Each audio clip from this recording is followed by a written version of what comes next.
Maman a bandé l'obé dans les réseaux sociaux. On va saluer bien le vital. D'ailleurs, bien pour se préparer pour la présidence.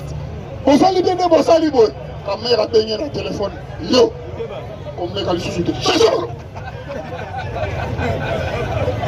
Aya Zongi. Fatih Beton. Tout ça, on a signé en 2028. Il est prêt à vivre. Les gens de l'INC oublient qu'encore il y a Nairobi couvre depuis 2018. Les couvre depuis 2018 pour nous, on dit qu'il y a un cabinet à chef de l'État. Tandis que l'accord ne dit pas ça. Il ne peut pas vivre. La vie s'en dit la carte. La vie s'en dit la carte. Mais nous aussi pour le moment depuis 18. On dit qu'il y a un cabinet. La vie s'en dit. L'accord est déjà fini. Ah, comment dans ma solo Moussous? Tu vois, il lobby, pense qu'il y a présidence et l'Assemblée nationale et ça, Kakaya INC. Tu l'as dit, il y a le bitoloba bon côté. Tu l'as dit, il y a le bitoloba bon côté. Nous sommes là bon côté. Nous sommes moyens de parce qu'on dit même le premier vice-président à l'Assemblée nationale pour la raison de dire le rôle à faire si on est tous en président. Nous devons pour plus de gens majoritaires dans l'Assemblée nationale. Et puis il veut qu'on a dit non, vous savez, on est le bas bongo. Première force, nous avons un job institution, ce n'est pas nous. Nous sommes victimes de circonstances. Comment premier ministre PPRD, président de l'Assemblée nationale PPRD, président du Sénat PPRD, Téléma. Nous avons allié. Si nous avons allié, pourquoi nous avons dit que nous avons liberté? Toko boyi Tshisekedi okati sina ngambo kuna pesa Congo. Enfin na sa suso ko. Keno vous ne pas sa suso ko. Vous autres qui n'êtes pas partenaires de Rwanda ou kubisa la soko ko. Na moko tous les politiciens bana ba chaîne à télévision. Ba mo nyoso na Rwanda chaîne za la moko.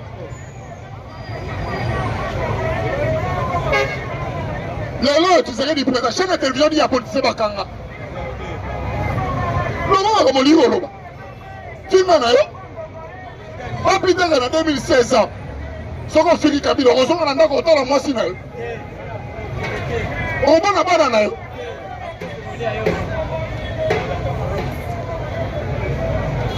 Na sukisi awa na lobi boyi. Bitumba ya Kagame ezalaka mpona kotombola ekonomi ya Rwanda. Na bana Rwanda.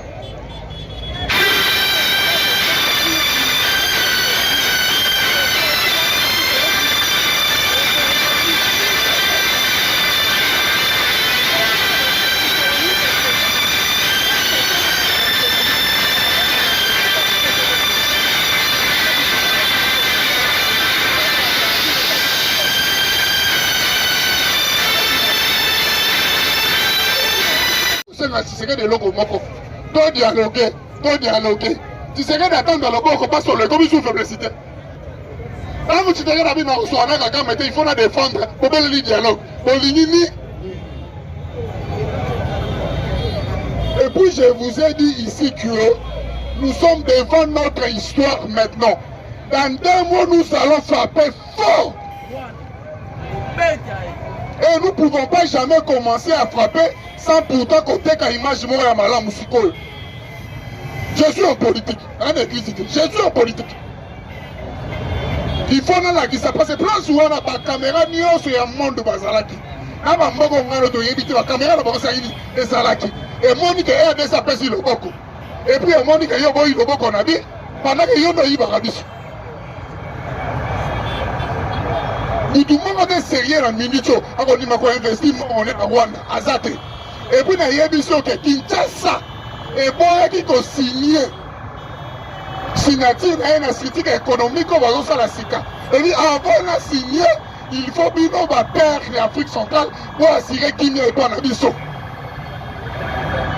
Pendant que pour assurer qu'il n'y ait que je signe pas. Et puis document si tu vois les annoncés. Moi, je dis même à mon colo et elle était pourquoi parce que biso pays solution tokoti masolo wana te.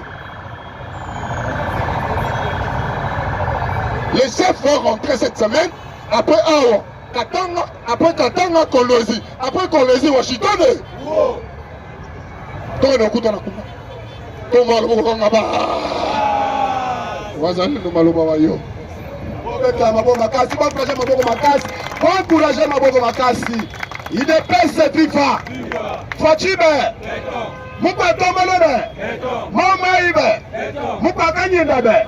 les grands stratèges, les grands diplomates, les grands costauds du monde.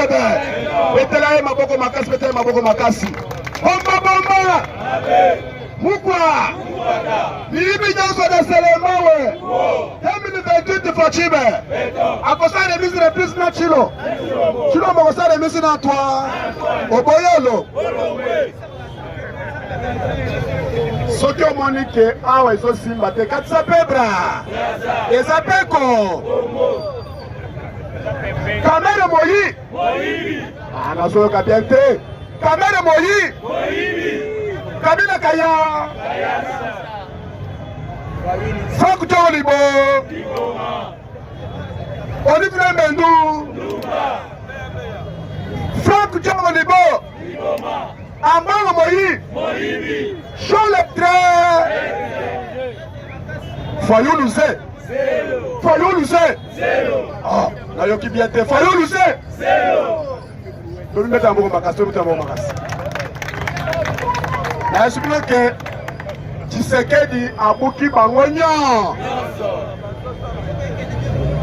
mutu oto bandako benga Masad Boulos lelo akomi Masad Bouloji akomi Masad Bouloji puisque azui kindoki ya barwa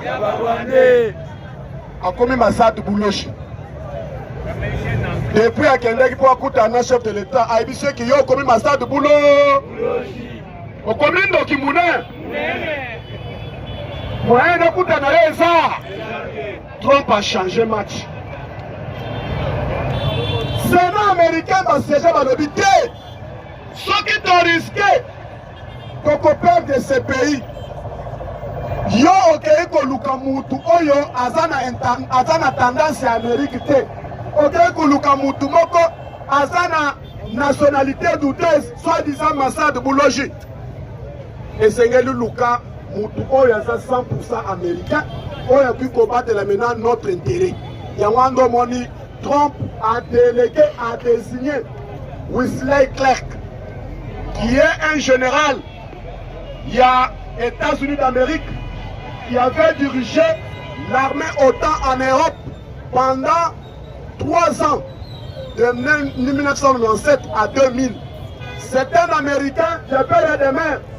Mutu oyo akendaki badesinaki na Belgique mutu ya liboso bakutanaki na président Tshisekedi c'est Wesley Clark Masad Bouloji baezole ye moya ya kutana Tshisekedi eza te IDPS viva tangu mpe bakutanaki na président Félix azalaki na bouton moko oyo babengaka bouton automatique omonika bato bavandi pamba na moko activité. Bao nyonso bazalaki na salle. Allez, babini. Il est pas ce vivant. Bao bazalaki na salle bango nyonso tout. Même directeur de cabinet azalaki te. Même journaliste azalaki te. Même atana caméraman azalaki te. Bazalaki bango mibale. Il est pas ce vivant. Abetima solo yaka. Masad Bouloji aye pour assister. Baibiseke yote yozando kimune moya kokote za ah pourquoi bazui un général de l'armée américaine et puis batieye chercher des questions sécuritaires ici en Afrique de muto ba betima solo na président Tshisekedi concernant pour la intérêt propre à la population congolaise, intérêt propre à États-Unis d'Amérique. Masad Bouloji, apprécié Kaga, par journaux, apprécié écran. Yo talana, yo soki omoni esimite, talana, yo pongi à côté, si le long. Or, Kagame ayaki déjà avant po bamona moyen ya basala mena badémarche Massa Biboulogi akutana naye oyoka kaka ke président Tshisekedi akutanaki na mutu mosusu même Massa Biboulogi ayebaki te il ne peut se vivre trop mpe aza songisongi makasi babisi te forum oyo kotinda lokola Massa Biboulogi akei eseki tinda mutu ya urgence oyo aza na tendance américaine nde mutu oyo atikali comme momemeli sango ya Donald Trump na République démocratique du Congo. Massa Biboulogi pona koya lisusu o tozosolola pona boy tikicha histoire ya Doha tourner la page na ebisi bino histoire ya Doha tourner la page puisque président Tshisekedi a surprendre l'Union européenne. Président Tshisekedi maîtrisable à maîtriser l'Union européenne, à maîtriser Paul Kagame.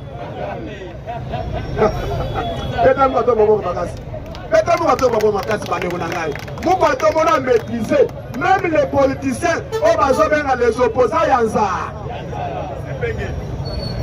Pepenge, Fayulu, Sesanga, Sango, SSC, Katumbi, Kabila, Kamere, Bangonyo président Tshisekedi a maîtrisé Bangonde. Bango Bakanisa qui était président a so contrôlé Kounate, mais président Azali sur le colo Yali. Kamere a su Assemblée nationale en otage. Akanisa qui est président Kotala Li Sukunate. A détenu kaka Christian Bindoul. Obenga na Kamere wa. Lelo Kamere azawa. Justice. Bakanisa qui était Tshisekedi alobi. Yana Kotala justice était justice secret sala. Or Tshisekedi azota la justice li sur le colo Yali. Azui Moutamba comme en otage. C'est à dire que Ocha Moutamba na makala. Mais je vais vous surprendre. Na webi sabino dato ba kolibere Moutamba. Il est bien se vivre. Ah, na webi sabino te même moko yoka surprise. Puisque Tshisekedi atali lisusu lisukuna. Balingi be na ba empêcher Moutamba. Te otika mwana bato mbongo ya mwana ezongi makambo nyonso tu ezili epi bozobomba epo nani tokokoma na novembre te Katumbi aye awa aotambola na bapasseport congolais, passeport Rwanda, passeport zambien amati akiti apebisi mbongo partout au moyen nyonso Katumbi a salé l'aéroport à Kitsamena par force. Malamoko Bakanse Kagage. Moutou a salé l'Okoyo. Sans pourtant informer l'État, ils ont condamnable 5 à 10 ans. Katumbi a yoki boya. Kimi a koba. Si le lot. A commis Kotambo la tia sur la frontière ya Congo. A commis Kotala Congo na Moussi. Kabila keiko na keiko tanga na keiko salaboy c'est là le but. Tout ce qui se passe ici AFC M23 c'est Kabila peur de la bagangi Kambera gangi Kabila za perdre la démocratie Kabila za boy le Kabila za boy les loyaux justice militaire haute cour militaire balandeli Kabila ti nasuka de l'autre côté, Kabila, Babien na Nyonso, abanda ko signé la signature ya HK, qui signifie Hippolyte Kanambe Kazemere. De l'autre, c'est que a maîtrisé Kabila, a condamné à mort. Basango Bagangi, Union européenne et Gangi, Belgique à Gangi. Maintenant, on peut condamner qui Moutamba. Union européenne a Ganga quitté, Belgique a Ganga quitté. Même à temps opposant, on a quitté. condamnation ya Kabila epesi bango trouble agitation na cas ya opposition na cas ya opposant en sultan na cas ya Union européenne c'est que ya biso oke ngai na kolemba te Kabila sera condamné et puis bakokanga ye bakoligote bakoya na ye na corps Trump yo na chembongo 300 millions oya kokanga Kabila ko 300 millions oya kokanga Kabila 300 millions maintenant na mito bazolu baluka bena Kabila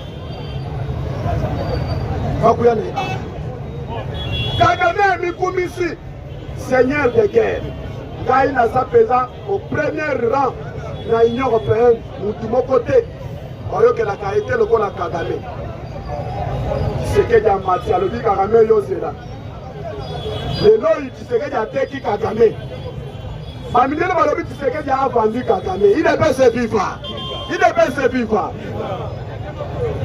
bandeko nakamwa bandeko na biso balobi po Tshisekedi atie maboko o Kagame yaka epuis babimisi ba artificielle intelligence o Tshisekedi afukameli Kagame na dans un couloir moko boye oyo eza lukuta monene oyo bayokaki discours ya Tshisekedi nana il ne peut se vivre mutu moko biso discours te si c'est pourquoi bazoya bayebisa bino baformole te Tshisekedi alobaki ke natandi maboko Kagame ya mais parmi biso nyonso ka bato mibale bayokelandi discours oyokaki yango ntango mpe baya baetoske yo te oyo Tshisekedi afukameli Kagame bato bayaki awa mais lobi ngai na mutuka nakende mosala nakoti kaka na arrêt awa chauffeur navandi nanga kimia chauffeur abandi deba ebandaki nini puisque nzela na biso ya mama ye mpo oyo babongisa yango nzela ya kamunganga balabala oyo ya monene ya kala route secondaire ya kala wana basisi déjà pont maintenant bazosala nzela ezokatisa maintenant apartir ya kamunganga eyopermettre okatisika pa mungamba bobima loika bazosala lisusu nzela sola kobanda sola wenze ya sola nyonso wana ezobukana bazosala nzela olunga apartir ya sola ti okoyenda mala moko na kamunganga bazosala yango kisolokele oyo kisolokele wana eza route secondaire avant-hier nga moko bamindele ba Safimex bayaki esika wana bazosala nzela wana ezobima kote ya depot il ne peut se vivre maintenant chauffeur wana bandaki discussion ya makambo wana bite faci azosala mosala toyebaki te ke faci akokoma na niveau oyo te na ndenge tomona ndenge deke ya dollar ezokokita puisque tomoni balongoli 300 francs na bacarburant bakitisi maintenant etikali biso bachauffeur maintenant lobi maintenant natuni ye bon eloko nini maintenant epesa bino bomasakadere te papa na ngai eza biso te bapatron na biso calcule patron azoyebisa ngai ke liboso tobanda kopesa ye mabongo ya dollar awa akomi kopesa biso tobanda kopesa 120 000 francs 120 000 francs c'est-à-dire 50 dollars maintenant ta mpe totala ke carburant ekiti azotangisa biso ke te bamateriel emati bapiese emati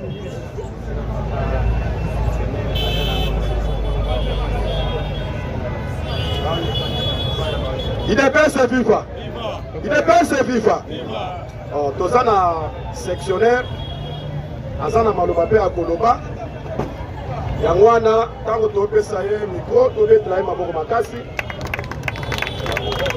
IPPS viva olimbisanga ndenge na kati ndeko nanga président awa olimbisa moto eza mpona susi naza na yango susi naza na yango eza boye omoni depuis longtemps le peuple alobaka ke gouvernement na biso na président basalaka eloko te n'est-ce pas siko ntango tokomi na minute oyo gouvernement alakisi part na ye eza nini biloko ekiti talo ndenge azongele dolar sikoyo bamasango ebandi kotekama na badepo n'est-ce pas alors nini tokonstate ke il y a des opérateurs commerciaux na économique oyo bazodéfier gouvernement bazoboya kokitisa baprix wana ya entraîné na ba mama ebele bazala ba devoir bazala na qui est qui dans la 15 qui est qui dans boye IDPS vivre. Or IDPS c'est le parti présidentiel. Quand le président pose un acte, pendant le roi suivre quoi va copier acte one.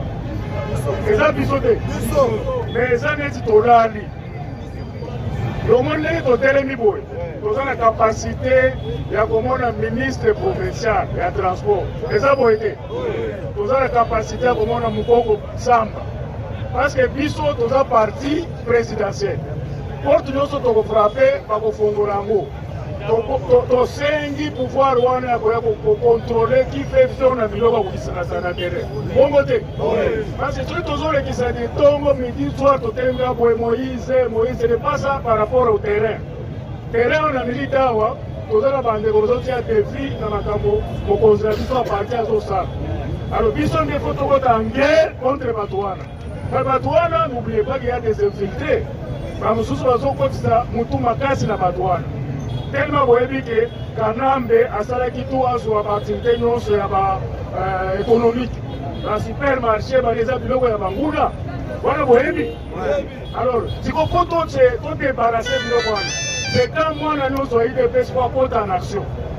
Donc quand tozoya boye il faut parler des choses qui fait que ton côté aussi de débat ton côté na kati ya terrain.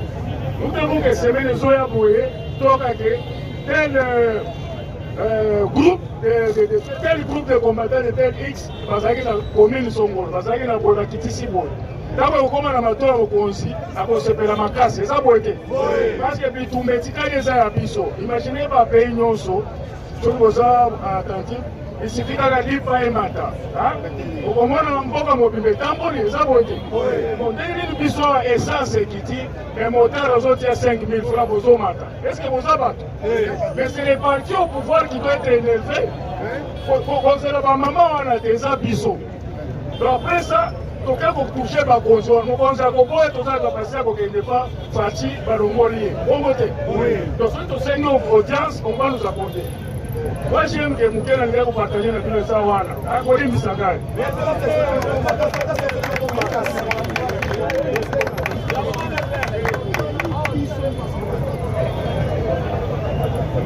IDPS viva IDPS viva yango wana nde eloko nayebisaki bino jour wana nayebisaki bike biso ande totikali lisu lokola likolo ya lisu biso moko tobanda kopse puisque ministre ya économie alobaki ministre ya économie alobaki déjà à partir ya bato ya transport bato ya biloko ya koteka bakongolais akosola na bango bakokitisa bato sur le terrain bakoyeba moyen nini biloko wana ekokita babayer bakomi koloba mpe esengeli babanda kofuta kaka na to ya kala ya 29000 maintenant nde biloko oyo ekozala affrontement entre les bailleurs na l'État na balocataire ekomi déjà bitumba yango wana chauffeur wana ayebisika nini abisaka ke toyebisaki patron carburant ekiti sala moyen ya ke transport esali nini ekita patron na ye azobima te azoimpose ye yo memelanga mbongo 120 000 francs azomela 120 000 francs maintenant alobi chauffeur alobi na degro tokende transport bokobanda kofuta maintenant 500 francs puisque ekozonga ndenge ezalaki na décret ndenge gouvernement azopressionne par rapport ya nde tokende alire oyo bokobanda kofuta transport à moins cher yango wana nde omoni makambo nyonso gouverneur ya banque asteja alobaki doakende progressivement tina ndenge bango moko bayeka ke dollar ekosuka na 16 000 francs nde bakostope dollar ekosuka na 16 000 francs IDPS viva dollar ekosuka na 16 000 francs bakostope nde babandi kolandela makambo nyonso oyo mena nyonso soki tokomi na 2026 nde dollar ekokende ti ezongi ndenge ezalaki to ya 92 000 IDPS viva betela bunga to maboko makasi bandeko yango wana baza na bazokosala discussion ebele eloko ya liboso ezalaki te topesa nanu mbongo na biso valeur yango nde ezalaki souci ya gouvernement congolais nde ezalaki souci ya gouverneur de la banque akamwa bato ebele bazoloba ke Muzito ndenge azali makambo Muzito aza ministre ya budget nakamwa bato ese Muzito qui a fait ça oh Muzito qui a fait ça Muzito nde azosala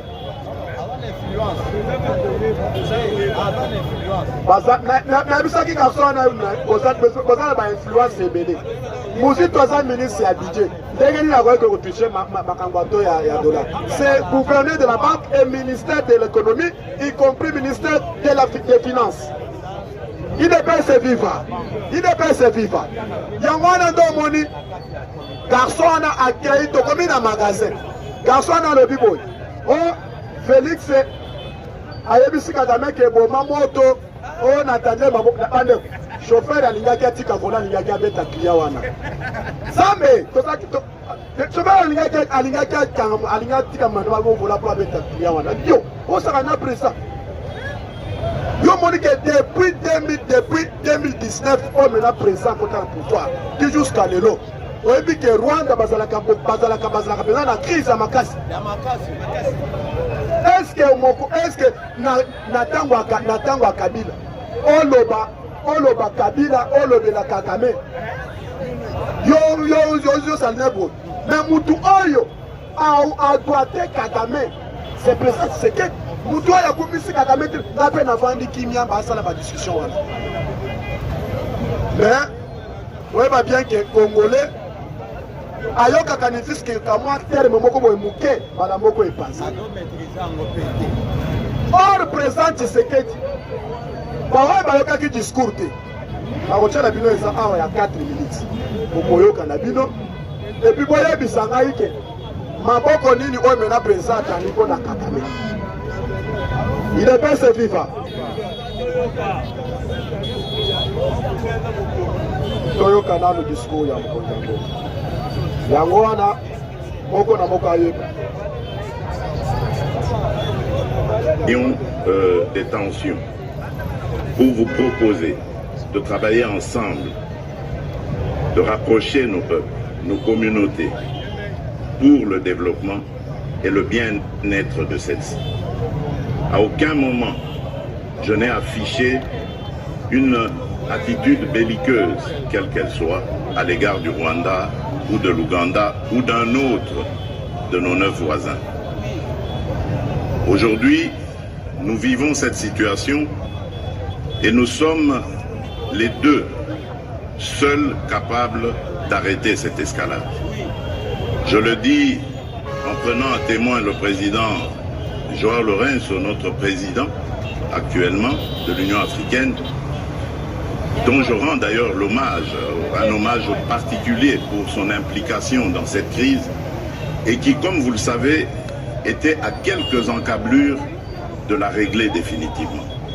Mais malheureusement, sans aucune raison, en tout cas je n'en ai jamais entendu jusqu'à ce jour, vous avez boycotté cette cérémonie alors que nous étions à 98% déjà de recouvrer une paix durable. Mais il n'est pas trop tard pour bien faire. Et c'est pour ça que je prends à témoin ce forum et à travers lui le monde entier pour vous tendre la main, Monsieur le Président, à ce que nous fassions la paix des braves. Et cela demande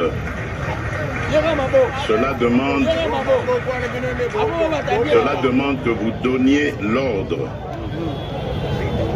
aux troupes du M23 qui sont soutenues par votre pays d'arrêter cette escalade qui a fait suffisamment de morts comme ça. Nous les comptons par millions depuis des années. L'histoire nous jugera. Il est temps d'arrêter et de nous tourner vers la paix et le développement. Il ne peut se vivre. Pardonne la Seigneur. Il ne peut se vivre. Il ne peut se vivre. Pardonne la Seigneur.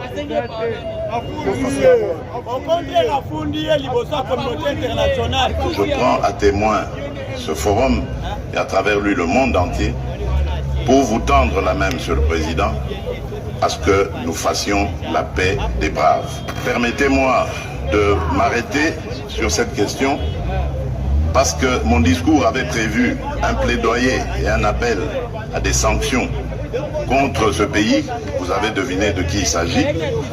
Mais étant donné que j'ai vu le président du Rwanda, parce que c'est de lui qu'il s'agit, je prends à témoin l'assistance ici présente et le monde entier qui nous suit à travers les réseaux pour lancer un appel à la paix, lui tendre la main et demander à ce qu'on arrête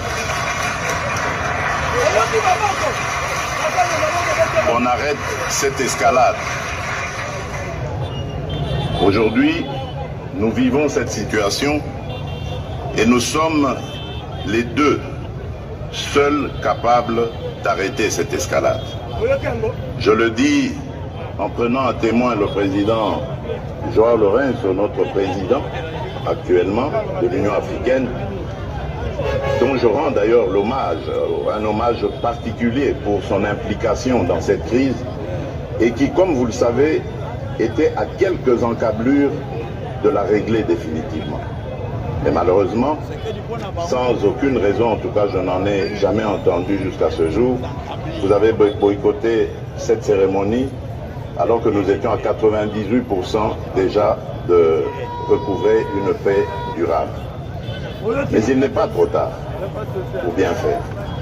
Et c'est pour ça que je prends à témoin ce forum et à travers lui le monde entier pour vous tendre la main, Monsieur le Président, à ce que nous fassions la paix des braves. Et cela demande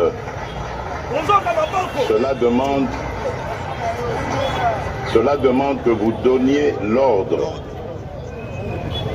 aux troupes du M23 qui sont soutenues par votre pays d'arrêter cette escalade qui a fait suffisamment de morts comme ça. Et je crois que l'Afrique aujourd'hui a besoin de passer à autre chose, Monsieur le Président Paul Kagame, et nous en sommes capables. Prenons simplement le courage de nous regarder en face, de dire ce qui ne va pas et de prendre les décisions les bonnes pour nos populations. UDPS viva! UDPS viva! Betela mu patron maboko makasi ba. Oye bisangai. Oye tosali de façon que ba oye bayoka ki discours te sekele bayoka yango. Bobo te. Bobo yebisa ba oye babanda koloba ke te Tshisekedi afukameli Kagame. Bande Tshisekedi akimaki accord ya Luanda. Kagame akimi accord ya Luanda. Kagame akimi Assemblée générale ya ONU. Lelo Kagame moni ke oyo eza faro moko na koyi kozanga te. Omoni Belgique asimbisi Kagame touche. Union européenne basimbisi Kagame touche. Après Koloba, présente partenariat makasi entre l'Union européenne na République Atiki Djiko.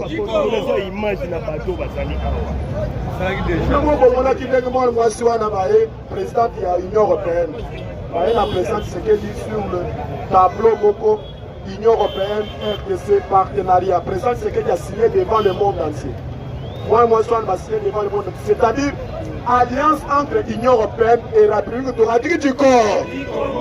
Pour Kagame Batie Mukongo, Baïbise Kagame et celui qui va frapper en terre. Il ne peut se vivre. Quand vous présentez lobby, je vous mets en témoin. Je vous mets en témoin. C'est-à-dire que après si bango, il y a si bango. Oye koya oye koya la Chine est déjà à l'Obagi. Après ça, déjà prophétie. 7 guerres, les autres des guerres régionales. Et comme on a pays et Bimika Boy. Et RDC a souffert, c'est la côte de la RDC Comme on a présent lobby, Ramaphosa, il y a en Afrique du Sud, à Mati, en Afrique centrale. Après, si on a soutenu Kibiso. Et puis présent à lobby, à risquer par combat militaire naïe, par couper aux batailles de champ de bataille. Pointe Kina Ekota. Lorenzo, en tant que notre président, Yépe a soutenu qu'il fait du sport Kina Ekota. Maintenant, Kagame, à son collègue Kateni, avant la histoire que je vous mets en témoin. C'est-à-dire que, dans la minute où Kagame Sengelito frappé en l'air. En désordre. Faut répondre d'accord.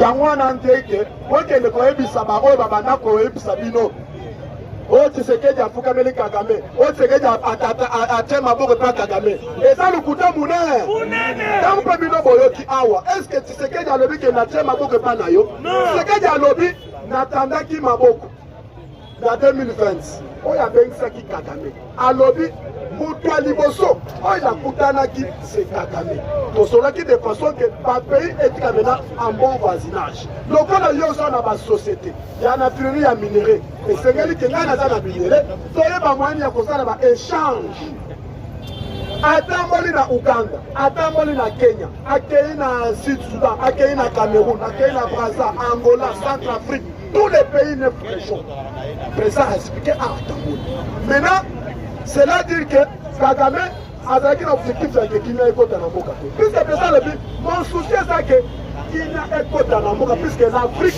a besoin d'autres choses eza nini Kenya développement merci yango lokola Kagame ne voulait pas la paix esengeli tobeta yande En désordre. eza sika déjà alobaki soki Kagame azoluka kimia total akomona yango soki azoluka guerre total akomona yango maintenant lokola Kagame azoluka paix total te esengi ke tokende na guerre to nde likambo oyo toza nango sikoyo bamindele balobi te Tshisekedi eza esprit eza ye te Mukishi. ce n'est pas son père Tshisekedi eloko mena elobisi ye devant monde entier c'est l'esprit de Lumumba. C'est l'esprit de Kimangu. C'est l'esprit de toute milimu nyonso oyo mena bakongolais bakufa pendant 30 ans. Nde eloko ekomi kolobesa Tshisekedi azokobanga ata mundele moko te. Il est prince vivant. Yango nzomo Tshisekedi atelemi abangi ata mutu moko te. Abi que je vous mets en témoin. Bandeko eza message très fort. Eza lokola na ekoyebisa ke papa yebisa mwana na yo. Atika kolanda makambo na ngai kampe na ye nayebisi premier revêtiment soki na ye deuxième avision eza nini eza avision eza mpona sa nini nakota nabeta ye eza koni moto aye kopesanga papa yebisa mwana yo na moni balimode atika donc opesi nga mise en garde mais soki mwana wana azokontinue soki aso okosala nini yango nde omoi pesa sika yobi je vous mets en témoin puisque eloko wana mpo na nini Union européenne ce sont les alliés fiables ya Kagame yango mo président Tshisekedi azwi opportunité ya kolobela Union européenne epuis ya kolobela na Kagame bango bayebisa Kagame bayebisa bato ya Kagame balongwa na sol congolais puisque nalingi développement na mboka na ngai si c'est pourquoi omonaki Donald Trump Belgique abeti match ya likolo puisque global wana eza global pour la économie mondiale. Yamana do moni cette fois-ci que la RDC, makambo nyonso wana eza tout autour ya RDC puisque la République du Congo azana ba ressources minières, pays solution au maintenant monde entier. Et qui copique à travers la RDC. Yamana mon président Tshisekedi Yakendakwana. Et puis Dédé, la RDC eza parmi les pays au maintenant bazana ba droit de veto. En commençant par l'Assemblée générale de l'ONU, Conseil des Nations Unies non permanent et permanent, en Conseil des droits de l'homme, tina ba pays oyo mena basiégeaka mpo bazwa badécision du monde Tshisekedi azawala. Yango ndo mo Tshisekedi atelemi alobi cette fois-ci esengeli ke bino nyonso oyo okotela Congo oyo de façon ke kimia ezala to Total.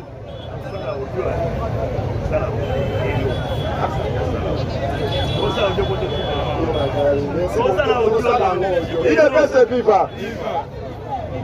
Nazana analyse moko ya Blanchard Mouawa.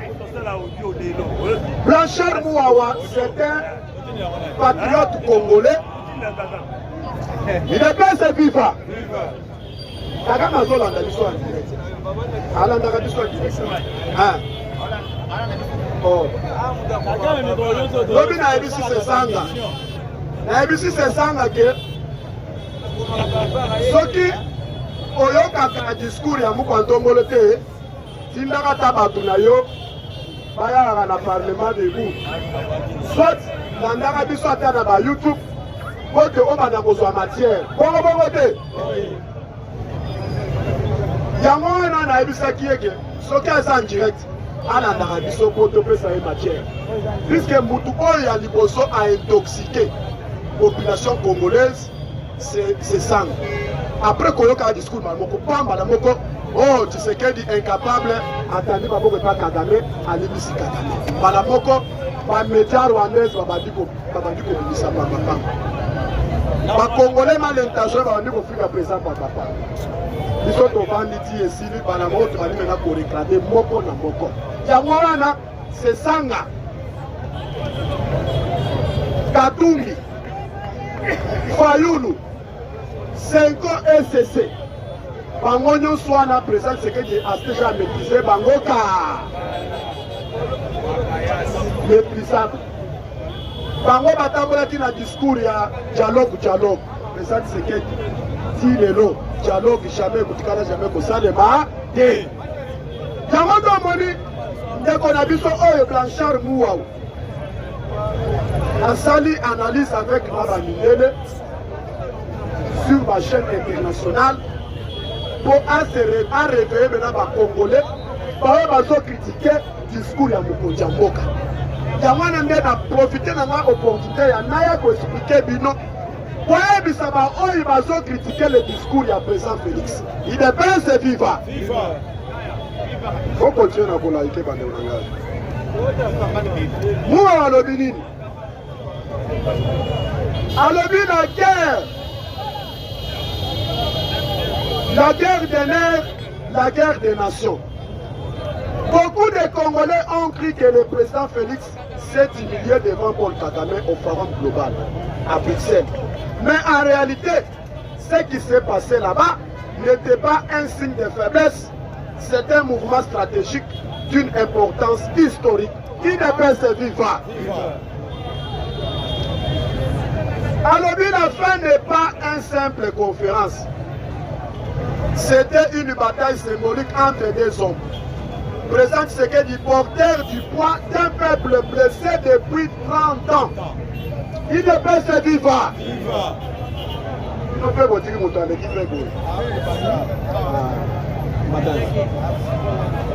Il ne peut se vivre. Alors, Kagame, c'est un prédateur maître de la manipulation diplomatique depuis 1994. Le Congo, cette fois, n'est pas venu supplier. Le Congo est venu exposer. Il ne peut se vivre. C'est rien à Lobaki. Je ne plierai jamais. Jamais à aucun constitutionnel devant Kagame. Si c'est pour pas de voir le biquet, Congo au président Zalaki Yakala, et ça Congo ya lelo te. Ya lelo maintenant Congo est maintenant pour s'exposer. Ya wando mon président Tshisekedi, bisika nyonso soko kende. Azok toujours pour défendre la République du Congo, qui est notre maintenant puissance sur au cœur mondial. Il ne peut se vivre. Quand le président tendu la main, qui piège, il ne peut se vivre. Donc, va piéger Kagame. Alors, le président a déclaré devant le monde, je prends ce forum à témoin pour vous tendre la main, monsieur le président Kagame, afin que nous fissions la paix des braves. C'est-à-dire quoi? Beaucoup ont crié la faiblesse, mais la vérité c'est que le président Tshisekedi n'a pas parlé à Kagame. Il ne peut se vivre. Il a parlé au monde entier. Il ne peut se vivre. Et puis, alors, il a pensé que Kagame s'est dévoilé. Il a retourné la lumière des caméras contre lui. Il ne peut se vivre. Et Zogota. Alors, et sur le plan diplomatique, ces gestes en puissance énorme, parce que désormais, si Kagame refuse de cette main tendue, il devient officiellement des problèmes graves. Il ne peut se vivre. Puisque la minute de Kagame, nanga bisimwa bayebela bayebela puisque bayebisaki Kagame omoni Tshisekedi oyo ndenge alobi bo keba puisque na kati ya Congo bandana soki tokomi déjà na plusieurs forces mixtes oyo mene kati migrezani na Congo tokokota esika wana alobi lisusu nini Kagame alobi boye nous sommes ici pour parler de partenariat, mais certains, cela veut dire se plaindre. Alors, cette phrase n'est pas la force, c'est la panique déguisée en arrogance. Kagame sait que le monde change. Les rapports des Nations Unies, les rapports des Nations Unies, les rapports de Women Watch, les rapports d'experts internationaux exposent de plus en plus les rôles directs du Rwanda dans la guerre du Kivu, dans le pillage de l'or, du coltan et des vies congolais. Il ne pouvait pas répondre autrement parce qu'il sait que la vérité le poursuit. Son sourire froid cache la peur d'un homme isolé sur le plan moral. Il ne peut se vivre. Alors, Kagame et Moko, Alingaki a se dévoilé. Ayebi bien que par rapport au MENA, on y va précis. Women Watch, expert au MENA qui na Congo, par rapport à ma pillage à ma minéraux, à ressources minérales. Kagame Moko na Ayebaki. Par crime contre l'humanité, Kagame Moko Ayebaki. Maintenant, Alingaki a l'obéabongote, et l'autre maintenant est pressé au bagui des commissaires. Maintenant, cette fois-ci, Makambonyo Souana, Kagame a déjà perdant. Il ne peut vivre. Alors, les éléments Félix Paul Kagame. Le message principal a une paix de braves, dérision à mépris. But réel dénoncé publiquement à Kigali, sauver les façades du Rwanda. Public visait la communauté internationale, les alliés et les adversaires occidentaux. Effet immédiat gagner le terrain moral, perdre les sympathies mondiales. En diplomatie, c'est aussi une guerre. Le peuple congolais doit comprendre que la guerre n'est pas seulement dans les montagnes du Kivu, elle est aussi dans les salles de conférence, dans les médias, dans les couloirs du pouvoir mondial. Et dans cette guerre, le président Tshisekedi a marqué 10 points. Il ne peut se vivre. Il ne peut se vivre. Dans cette guerre, le président Tshisekedi a marqué 10 points. Pendant 25 à 30 ans, Kagame dominait le récit africain. Il a passé pour un modèle de stabilité pendant que le Congo était traité de chaotique. Mais aujourd'hui, ce que présente Tshisekedi, ces masques tombent lentement. Et la RDC parle enfin d'égal à égal devant les puissances du monde. Il ne peut se vivre. La RDC n'a pas perdu la bataille, continue. Le peuple congolais doit rester lucide. Non, Tshisekedi n'est pas humilié. Non, Kagame n'a pas gagné la guerre en RDC. Il ne peut se vivre. Oui, la guerre continue, mais elle a changé de champ de bataille. Pendant que Kinshasa parle, les FARDC se réorganisent, les Ouazalais le montent en puissance et les découvrent les crimes du Rwanda et Paul Kagame. Il ne peut se vivre. Il ne peut se vivre. La diplomatie, c'est la guerre des mots, mais dernièrement, il y a les nations qui se préparent. Et dans cette préparation silencieuse, le Congo renaît. Maintenant, on appelle ce message, la population va critiquer. Alors, le peuple congolais, ne soyez distrait par l'émotion. Ne vous laissez pas manipuler par ceux qui veulent que vous perdiez la confiance. Il ne peut se vivre. Il y a bon ébélé, il y a qui dans le quartier de Bilo. Il a échoué. Il a échoué. Afoukameli Kagame. Il a été ma bonne pas Kagame. Il a intoxiqué Bilo. Bon, ébélé, la dit Bilo, ébélé.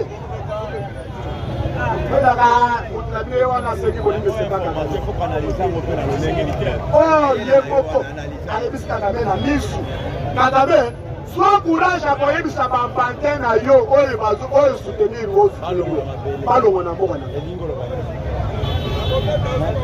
Il ne peut se vivre. Il ne peut se vivre. Il y a moins de monde à Soudi à Lobby. Ce qui s'était passé à Bruxelles, c'est la fin des conflits entre la RDC et le Rwanda. Mais le début du guerre diplomatique mondial, le Rwanda perd un peu son masque. Et la République du Congo se réveille en géant. Il ne peut se vivre. Il ne peut se vivre. Moutou Oye sous ancien ministre des Affaires étrangères à Belgique. On va venir à André Flao. André Flao.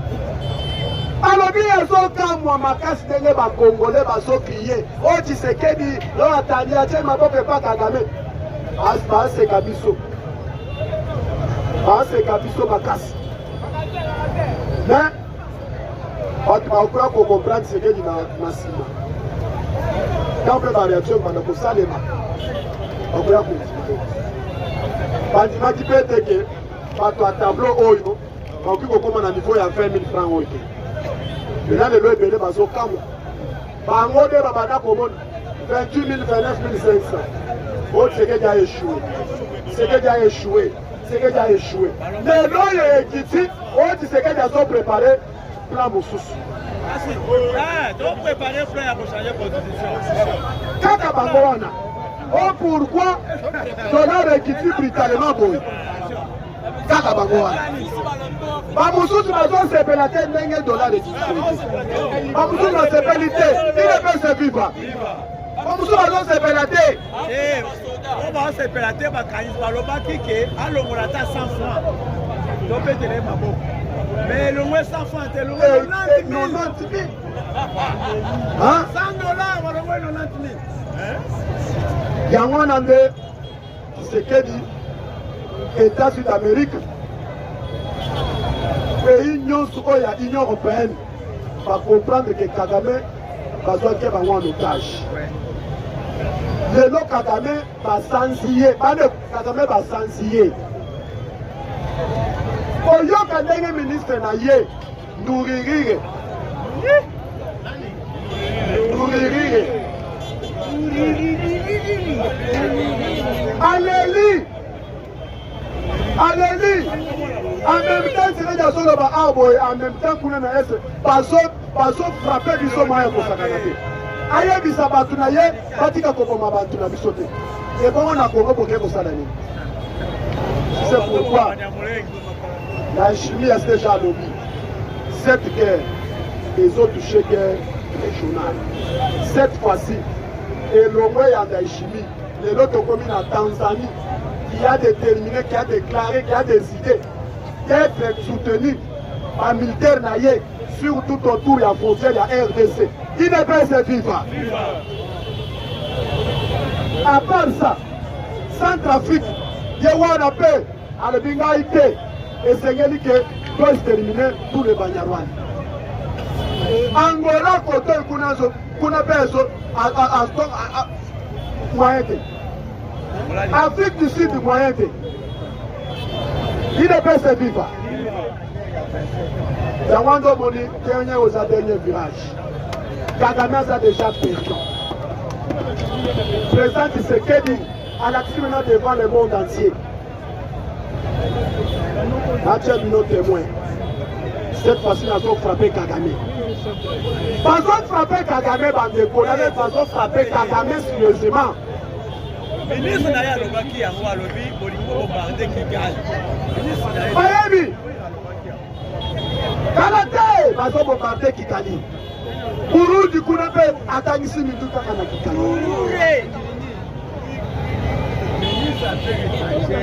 Puisque Ndachime c'est Lobaki.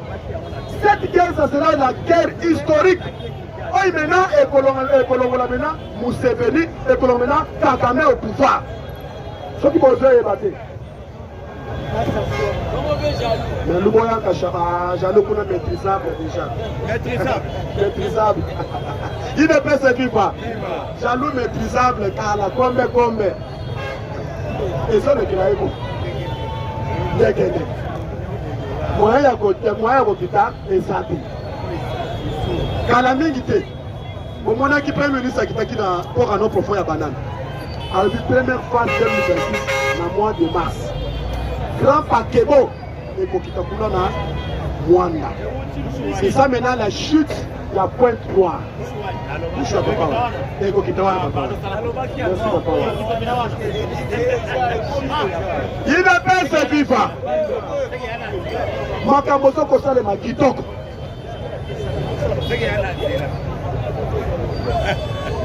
Ministre économique alobi bien. Otika. Batu oyo ba ex-étranger.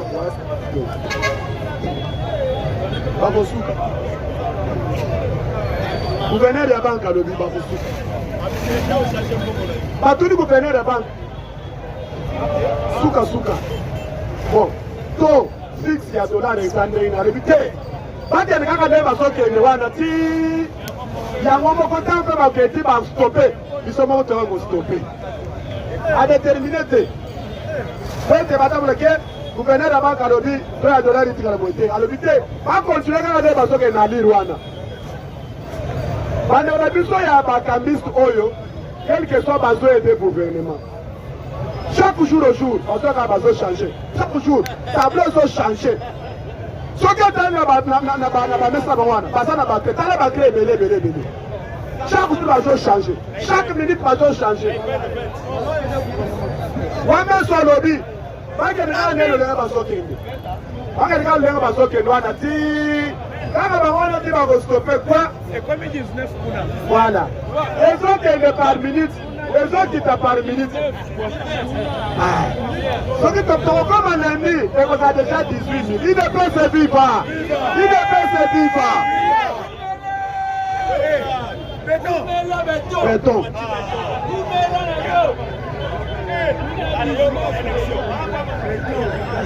Yamondo Wana, 2028. Toujours Fatime. Au moins en 2026, la Ramoyo se comprend. Bato ebele bakoloba. Papa, olo balabine politique na biso. Loko tokomi koli ya malamu. Badao bazo foutre la bien, transport et tout malamu.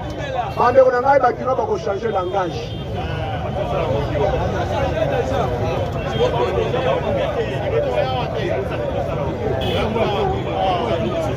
Il ne peut se vivre. Il ne peut se vivre. Yango na epsilon ke l'IDPS nde mutu oyo mena akoorganize akobongisa mboka oyo bongo te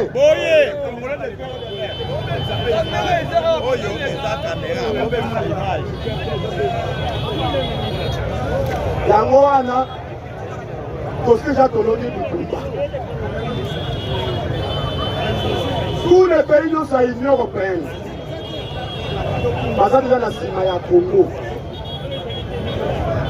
bacomprendre ke Kagame akosaki biso lelo oyo Kagame akomela perdant.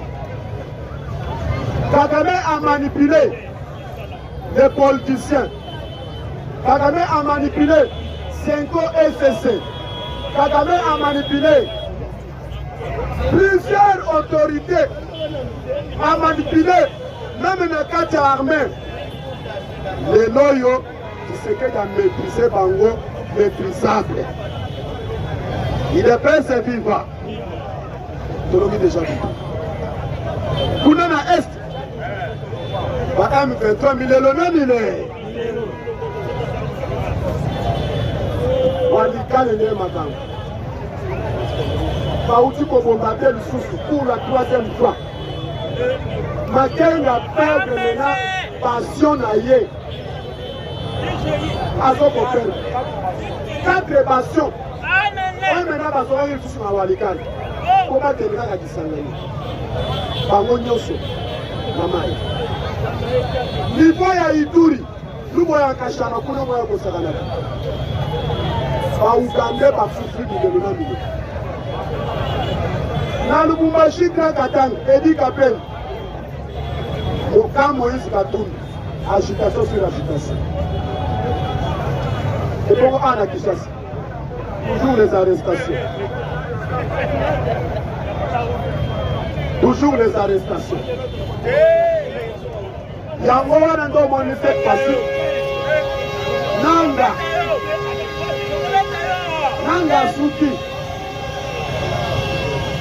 Nanga Suki, il ne pense viva. Nanga Suki. Par rapport que ravitaillement, renfort et signé. On va charger des opérations neutralisées. Babungi contrôle, il y a Sud Kivu. Babungi contrôle, il y a Nord Kivu. Quoi Walikale Masisi Ruchou. Kabare Kale Mwenga Shabunda. Babungi contrôle. Il y a Awa. Plusieurs services états sur le terrain. Vous en avez américains, il y a les Burundais, il y a les Wazalendo et les FARDC. Faso travailler kitoko. Faso kolandela muna bisika nyonso azoko sana bisika nyonso. Yamwana ndo moni. C'est la explique que avant de commencer les 15 makambo déjà échangé. Depuis ma personne qui communique officiel, na kati ya Bukavu, la minute oil, plusieurs militaires FARDC. La côte maintenant dans Bukavu. Plusieurs Wazalènes, parce que j'avais encerclé Bukavu. Il ne peut se vivre. Il y a un homme lobby dans Kabare. Village qui 5 km de Bukavu. Par M23 tape par Yoki, par l'Ingéba qui est de Bukavu. Par quoi même l'ambiscade à Bawazalène. Baboli Bango. Il ne peut se vivre. Jamwando Moni cette fois-ci, déploiement a toujours continué. Renfort a toujours continué. Lobby va aussi renforcer les FARDC à niveau de Ituri. Djougou, Aru, Mambasa, Lac Albert, tout. Nous sommes déployés par les FARDC. L'avion de chasse est pendant qu'on circule tout autour de Lac Albert. Tous les pêcheurs nyonso. Lobby va s'arrêter activité.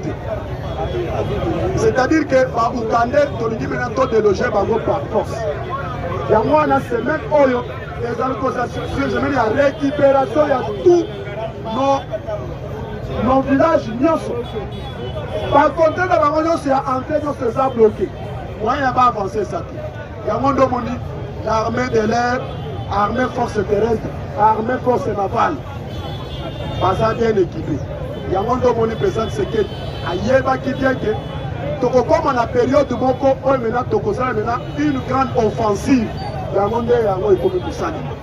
Si c'est pourquoi, dixième mois, si et si là, problème il y a Sud Kivu, Nord Kivu, Ituri, Kisangani, Abou, ya. Par après, allez, tu attaquer maintenant option Moussous. Option Moussous, on est aux changement de la constitution. Il ne peut se vivre. Merci beaucoup, les dit, Thomas, j'ai dit